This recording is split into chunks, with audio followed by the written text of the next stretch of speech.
Hello friends, followers and channel members, welcome back to Microsoft Flight Simulator 2020, and this is a video I have been looking forward to being able to make for quite some time. Yes, version 2, block 2 of the Fenix Airbus A320 is now released for you all to enjoy, and with this release comes a whole host of new features and general improvements, not to mention of course the new engine variant. We now have the wonderful IAE engines for those of you who like to do JetBlue Ops or Wizz Air, even British Airways. But even sticking with the original aircraft with the CFM engines, you're going to notice a huge improvement in this build. We have better VNAV, we have better performance overall, there is a brand new cabin as well, the aircraft handling is more realistic, and essentially, to be honest, this feels more like a version 3 of the Fenix rather than just an update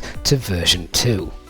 In this video then, we are also going to have a look at some of the brand new features. The new EFB, we've got GSX integration as well. There are cabin announcements, the night lighting also looks superb, and the team have put 18 months of hard work into this aircraft, and the biggest thing to come out of this is probably their brand new realistic engine model. It's taken that long to make this engine realistic, but the great thing about that is all the time they've spent on making the engine model as good and realistic as it now is, it means they can pretty much just pop that engine on to the upcoming brand new Airbus A319s and the Airbus A321 aircraft that they are also going to develop, meaning that should really have sped up the process of bringing 2 new Fenix aircraft into Microsoft Flight Simulator. So without further ado, let's get on board and have a look at this new aircraft. So once you get into the aircraft, as well as noticing nice things like the beautiful new overhead, etc., you're going to be struck probably first of all by the brand new EFB. So this is the EFB version 2. It works in pretty much exactly the same way as the old one, but you'll notice a couple of other things, and let's have a look at those now. First of all, the big obvious thing on there is the failures. Yes, so in version 1 of the Fenix, all your failures used to be triggered if you wanted to practice them using the McDo. However, these have now been brought into the EFB, which makes it a lot easier for you to navigate, and it also has a handy search function as well. Now, one of the other great things in version 2, something lots of people have been after, is GSX integration, and this now has it, and we find the settings for this in the Fenix app and sim settings. If we now have a look at these, most you will be familiar with already, but there are a couple of new ones in there. Let's have a look at GSX to begin with. So this gives you the options to set up GSX to work as you wish. For instance, the wait for refuel before boarding. Most of the options are self-explanatory, but there is more detailed information at the bottom of the screen. A quick look then at how that works. Once you have created a flight in SimBrief, then you would load the aircraft like you would normally, but there's now an additional option where you can select GSX. Simply pressing this sets the whole process off automatically. Once we press that, then it's all done for you automatically. No need to call up the GSX menu because the Fenix aircraft is talking to GSX and sorting that all out itself. Even the things like requesting the pushback is done by just turning on the beacon lights, as you would do obviously prior to engine start. So no more GSX menus. It should all work rather smoothly. We'll let this run out and we'll just quickly show you how that's all done. As boarding is about to begin then with the new cabin announcements feature as well in version 2, let's just take a quick walk through the cabin and have a listen.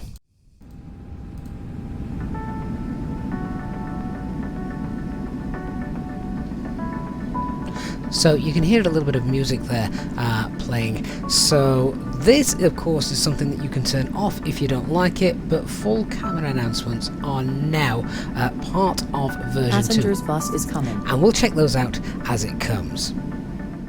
What is also quite neat as well is if the flight deck door is closed, you don't actually hear anything, just as you wouldn't in real life. But if I open that door and we listen just very closely,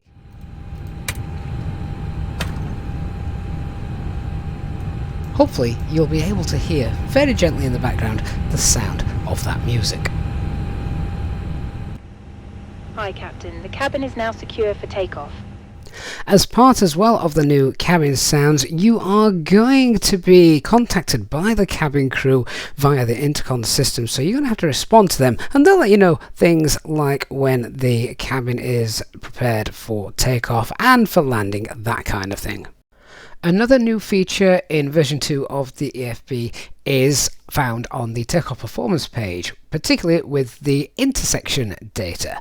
Now, if you want to depart by an intersection, usually you'd have to select it from the list, but not every single intersection all around the world for all airports in the database were included. This could sometimes pose a bit of a problem, forcing you to have to use the full-length runway. However, this has now been addressed in the new release, and you can actually set the takeoff distance available, shown in meters there, and you'd get that information obviously from Navigraph charts. But basically you can set your own intersection and takeoff run length, and then it will give you obviously the respective V speeds and flex temp, etc. So that is a nice feature to have.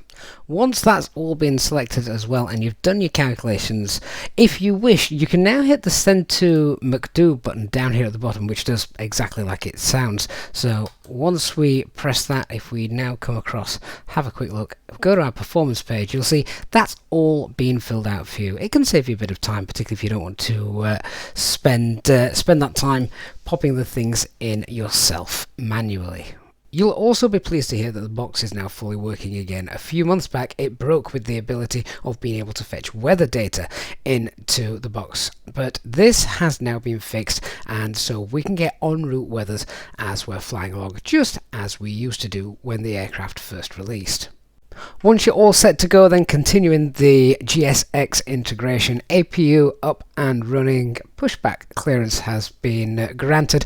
Turning on the beacon light sets off the process for GSX to ensure that all the doors are closed, all the trucks have been removed, there go the stairs, and that is the pushback sequence then started. You will have to use the GSX menu though to tell the ground crew whether you want to move left or right, so that's not a feature of the Fenix aircraft. For this new model and the IAE engine variants, the Fenix team got in touch with some of FlightSim.to's top livery designers, and they have produced dozens of really high quality liveries for this new update. Of course, choosing a new livery doesn't just affect the external skin of the aircraft, but in fact goes much deeper than that. Area of your cabin, changing everything so it's nicely colour coordinated and kept as realistic as possible with its real world counterpart. The team have even gone as far as to making sure that even the safety cards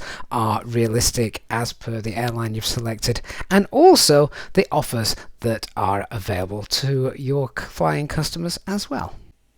The new EFB also has some other new features. You can now turn off the DCDU, which is used for digital communications with air traffic control.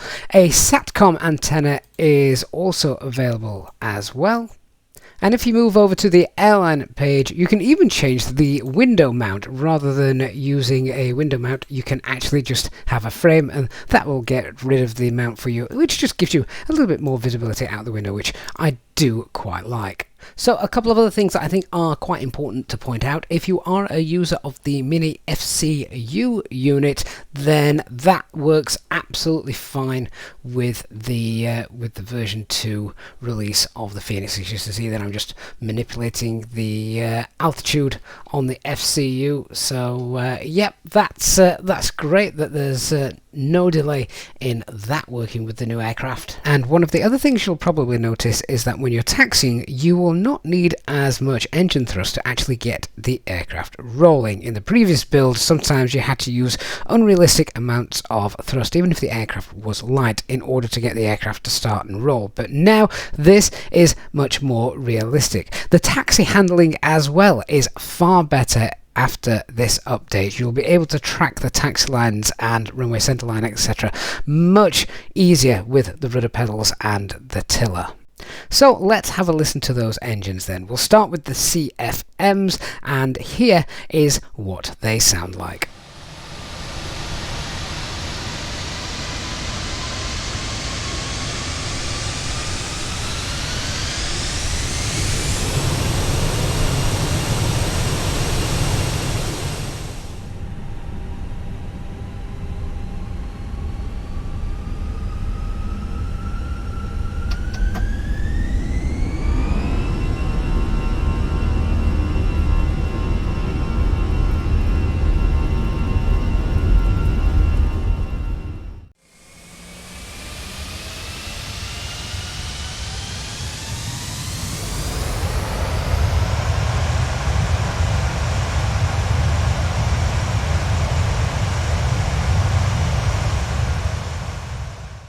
So I'm sure you'll agree, they both sound absolutely amazing. But what actually is the difference then between the two engines from your point of view when flying the aircraft?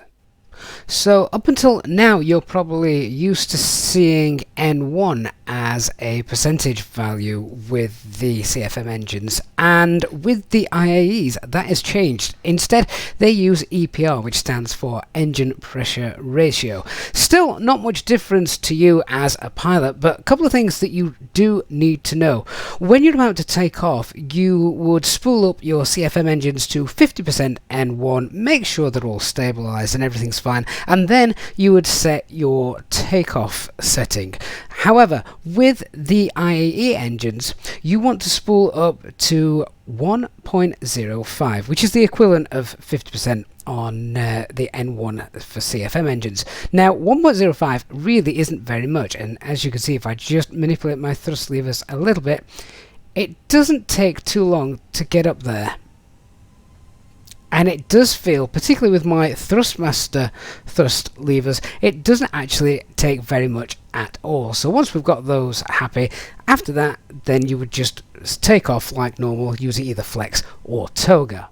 The overhead panel on the IAE variant also has an N1 mode. Now this is used if there's a problem with the FedEx, which are essentially the computers that control the engines. If there's a problem with one of them controlling the thrust using EPR, then you can force the FedEx to use N1 instead. Interestingly enough though, if you have the fault on one engine, you have to turn the N1 mode on for the other one as well, so that both FedEx are working with the same mode. The night lighting of the aircraft has also been updated, both inside and outside. Looks absolutely gorgeous, as you would expect. All the side lights and lights over the navigation display and primary flight display, they all work just as they do in their real world counterparts. One of the things I really like now about this external view is we have the double strobe light flash, which looks really great, and you get that sort of bloom as well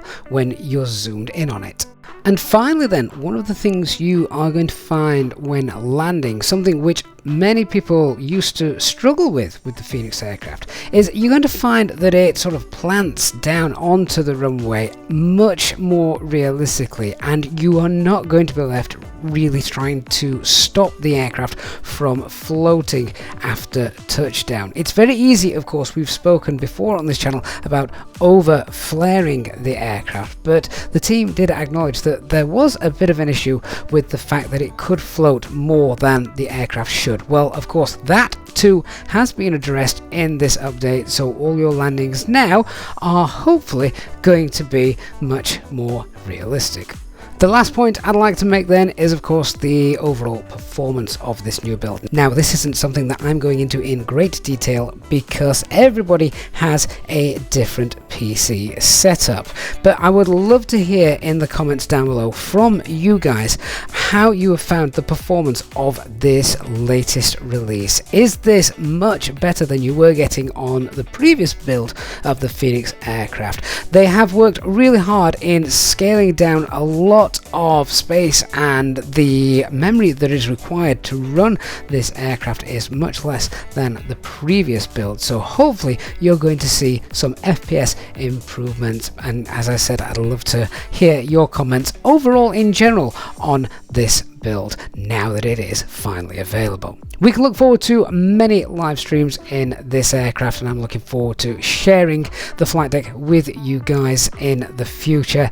I hope you have enjoyed this video as we've taken you through the biggest features, but of course the changelog for this update is just absolutely huge. You can of course read that on the installer and on the Fenix app. Thank you so much for watching. I do hope you have enjoyed this video. If you have, please don't forget to leave a like, and of course if you are new to the channel, don't forget to hit that subscribe button and turn on the notification bell so you don't miss any future videos and of course our live streams. Thanks for watching. I'll see you all again in the next one. Bye bye for now.